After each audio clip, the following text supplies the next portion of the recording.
Sementara pasal 33 itu kan penguasaan dan pengelolaan kekayaan sumber daya alam ini harus sebesar-besarnya untuk rakyat. Dan ada demokrasi, ada keadilan. Nah, dalam rangka itu selama ini usaha rakyat ini sudah ada sumur-sumur ini. Baik, kita ke informasi berikutnya terkait dengan Kementerian ESDM akan melegalkan pengelolaan 45.000 sumur rakyat melalui koperasi BUMD dan UMKM. Kementerian memastikan langkah ini merupakan terobosan baru di sektor energi pasca reformasi yang berpihak kepada rakyat.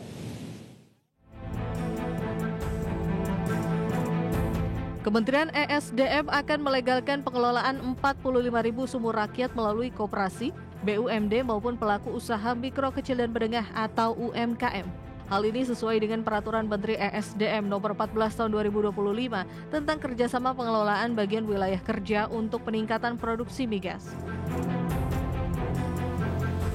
Aturan ini juga membuka peluang bagi koperasi, BUMD, dan UMKM untuk bekerja sama dengan kontraktor migas atau K3S dalam mengelola sumur-sumur tua atau tidak aktif.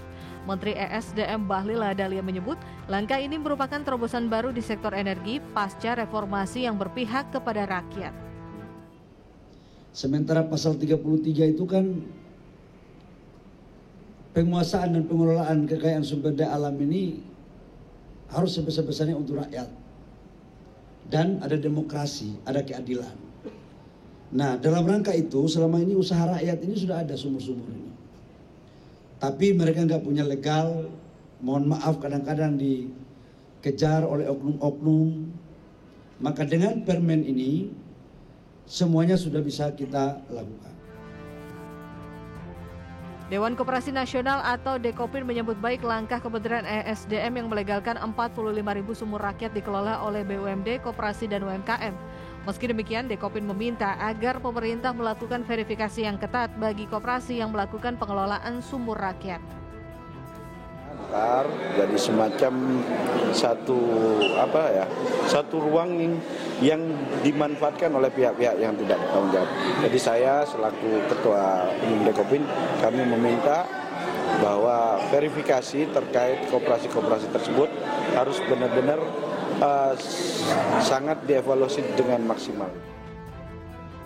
Pemerintah memastikan hasil produksi dari sumur minyak rakyat tersebut akan dibeli Pertamina atau K3S lain yang memiliki fasilitas kilang atau refinery dengan harga yang telah ditetapkan sekitar 80% dari Indonesian Crude Price. Jakarta, Devi Firmansyah, IDX Channel. PT Pertamina Persero memastikan mendukung implementasi kebijakan legalisasi sumur minyak rakyat sesuai dengan Peraturan Menteri ESDM Nomor 14 Tahun 2025. Ya, langkah ini mencakup pembelian hasil produksi serta pendampingan teknis bagi pengelola sumur di berbagai daerah. Menurut Direktur Utama PT Pertamina Simon Aloysius Mantiri, program ini dianggap sejalan dengan perusahaan dalam menjaga keseimbangan antara manfaat ekonomi dan keberlanjutan lingkungan. Nantinya Pertamina akan membeli hasil produksi minyak dari sumur rakyat dengan acuan harga sebesar 80% dari Indonesian Crude Price atau ICP. Baik Pak Menteri, jadi tadi kami di dalam sudah menyampaikan komitmen Pertamina juga untuk mendukung inisiatif yang sangat baik ini. Dan tentunya harapan-harapan tadi sudah disampaikan oleh para pimpinan daerah, termasuk nanti mungkin ada solusi agar pembayarannya lebih cepat. Dan untuk harga juga kita menyampaikan sudah sesuai ketentuan yaitu 80% dari ICP seperti yang disampaikan Pak Menteri. Dan tentunya pelaksanaan di lapangan kita juga harus memperhatikan keseimbangan. Pemirsa, pemerintah Indonesia mendorong adanya peningkatan ekspor otomotif nasional ke sejumlah negara di dunia lantaran pasar otomotif global terus menunjukkan ketangguhannya.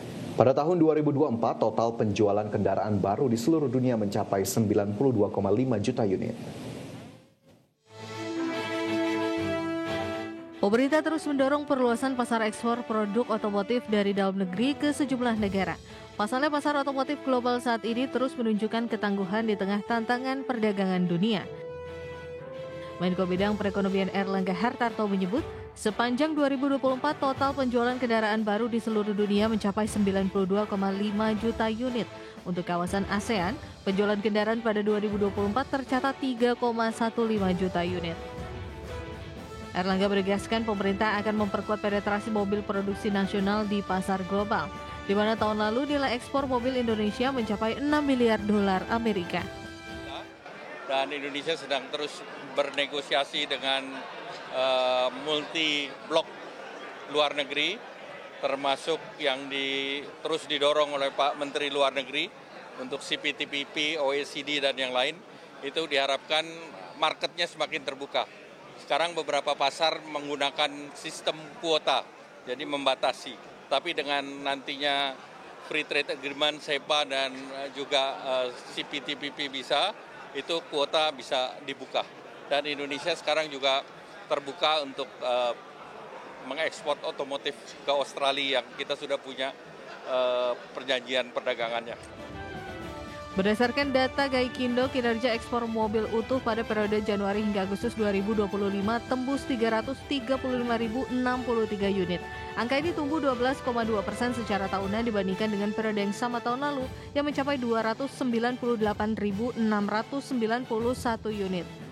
Jakarta, Ade Firmansyah, IDX Channel. Langkah pemerintah yang akan memperluas pasar ekspor industri otomotif nasional disambut baik pelaku industri otomotif nasional. Pelaku industri meyakini Indonesia akan membuka pasar ekspor baru, salah satunya ke Meksiko.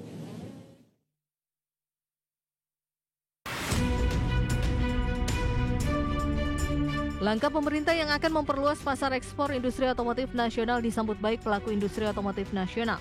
Wakil Presiden Direktur PT Toyota Motor Manufacturing Indonesia atau TMMIN, Bob Azam menyebut pihaknya telah mengekspor 3 juta unit kendaraan ke berbagai negara di kawasan Asia, Timur Tengah, Afrika, dan Amerika Latin. Menurut Bob Azam, sejak ekspor perdana ke Brunei Darussalam pada 1987, kini produk otomotif Indonesia telah menjangkau lebih dari 100 negara di dunia. Bahkan Indonesia akan membuka pasar baru, salah satunya ke pasar Meksiko. Dengan masuknya Indonesia ke dalam aksesi blok perdagangan CPTPP, kesempatan untuk membuka pasar Meksiko dalam 2 tahun ke depan bisa diperluas. Akan terus mengembangkan ekspor kita, jadi domestik juga akan berkembang. Ya, kita juga ingin menggunakan kemampuan domestik kita untuk sebagai daya saing ekspor kita.